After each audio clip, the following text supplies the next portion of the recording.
எப்ப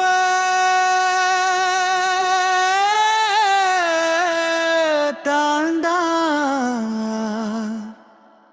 திருந்த போற நாம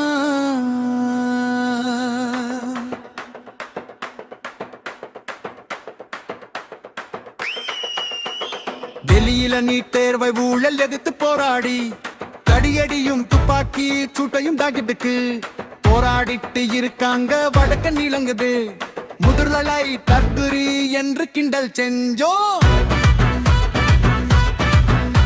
ஆனா இப்ப தமிழ்நாட்டில ஜனநாயகம் படத்திற்காக தியேட்டரிலே கூடி அழுது கிடக்கிறங்களே விஜய்க்கு இதுவே கடைசி படம் என்று எப்ப தாண்டா திருந்த போற நாம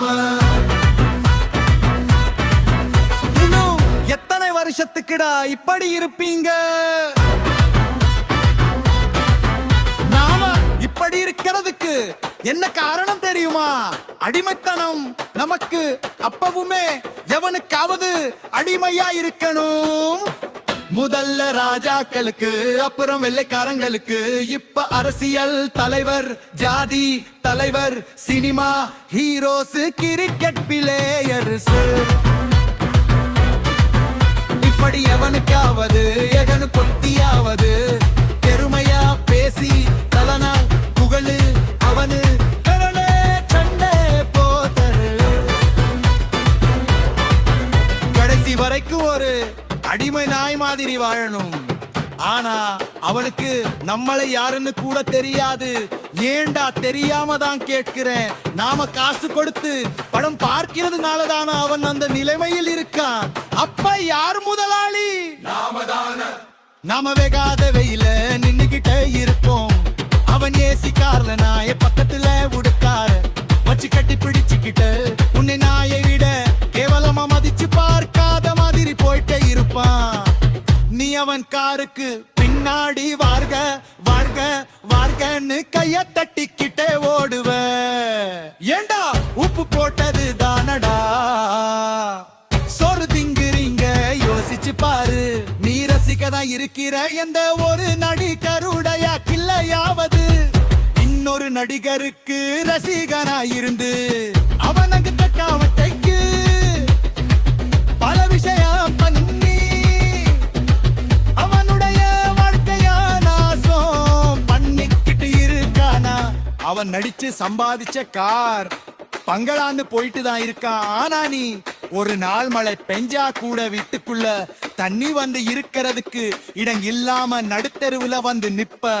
ஏன் அன்னைக்கு நீ ரசிகனைக்க எவனாவது உன்னை வீட்டுக்குள்ள சேர்த்துக்க வேண்டியது தானே. வெறும் படத்திலேயும் இடையிலேயும் மட்டும் உன் காலுக்கு செருப்பா இருப்பேன் பேசிட்டு நீ உதவின்னு அவன் வீட்டு வாசலுக்கு போய் நின்னு ஒன்னு செருப்பால அடிச்சு திரட்டுவான்.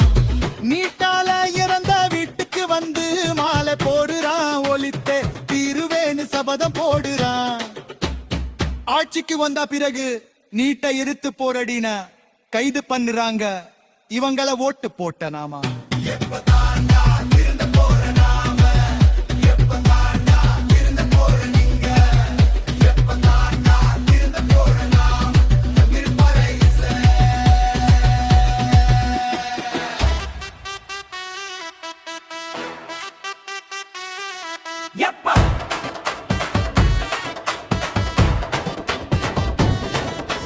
தாண்டா திருந்த போற நாம இன்னும் எத்தனை வருஷத்துக்குடா இப்படி இருப்பீங்க. நாம இப்படி இருக்கிறதுக்கு என்ன காரணம் தெரியுமா? அடிமைத்தனம் நமக்கு எப்பவுமா எவனுக்கா அடிமையா இருக்கணும். முதல்ல ரங்கர்கள் அப்புறம் வெள்ளைக்காரன்கள் இப்ப அரசியல் தலைவர் ஜாதி தலைவர் சினிமா ஹீரோஸ் கிரிக்கெட் பிளேயர்ஸ் எவனுக்காவது எவனை பத்தியாவது பெருமையா பேசி அவனை புகழ்ந்து அவனுக்காக சண்டை போட்டு கடைசி வரைக்கும் ஒரு அடிமை நாய் மாதிரி வாழணும். ஆனா அவனுக்கு நம்மளை யாருன்னு கூட தெரியாது. ஏண்டா தெரியாமதான் கேட்கிறேன். நாம காசு கொடுத்து பணம் மாத்திரது நாம அந்த நிலைமையில இருக்கோம். அப்ப யார் முதலாளி? நாம தானே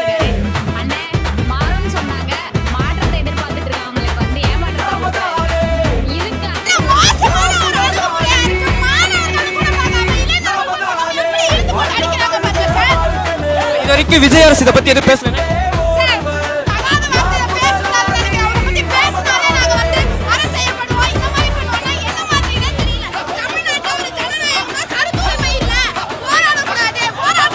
நாம வெகாத வெயில்ல நின்னு நீட்டை எதிர்க்கிறோம்னு சொல்ற டிவிக்கு அரசு கீழ வேலை செய்யற போலீஸ் ஏன் வந்து அனுமதி கொடுக்க மாட்டேங்குது? 2 நாளா போராட்டம் பண்றோம். இந்த வீடியோ இந்தியா முழுமைக்கு மாணவர்கள் நீட் என் மாநிலத்தில் மட்டும் இந்தியாவின்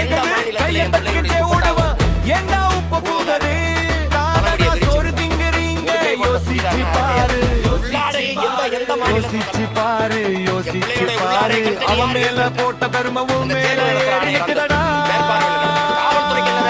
ஒரு நாள் மழை பெஞ்சா கூட வீட்டுக்குள்ள தண்ணி வந்து நடுத்தருவுல நிற்பா.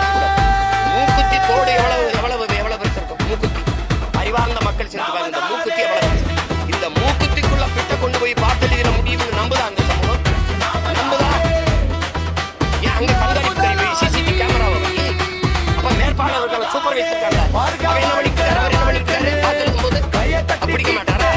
இந்த போர்டுக்குள்ளேயே மூக்குத்திக்குள்ளேயே நீ குத்தா மறைச்சு போய் எழுதிட முடியும்னு நம்ப சொல்றேன். ஆனால் இந்த ஓட்டு போற பெட்டி இவ்வளவு பெரிய பெட்டிக்குள்ள ஒண்ணுங்க முடியாதுன்னு நம்ப சொல்றேன். இது சரியா பதிவு நடக்குங்க. இந்த மூக்குத்திக்குள்ள பிட்டு கொண்டு போய் எழுதிடுவான்னு அவன் அடிச்சு சம்பாதிச்ச காரி போயிட்டு தான் இருக்கான். ஒரு நாள் மழை வந்தா கூட வாசல்ல நின்று கெஞ்ச வேண்டியதுதானே.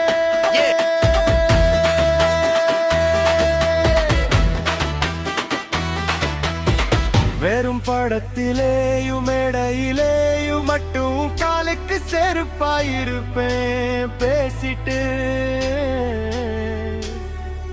நீ உதவின்னு அவன் வீட்டு வாசலுக்கு போய் நின்னா ஒண்ணு செருப்பால அடிச்சு துரத்துவா.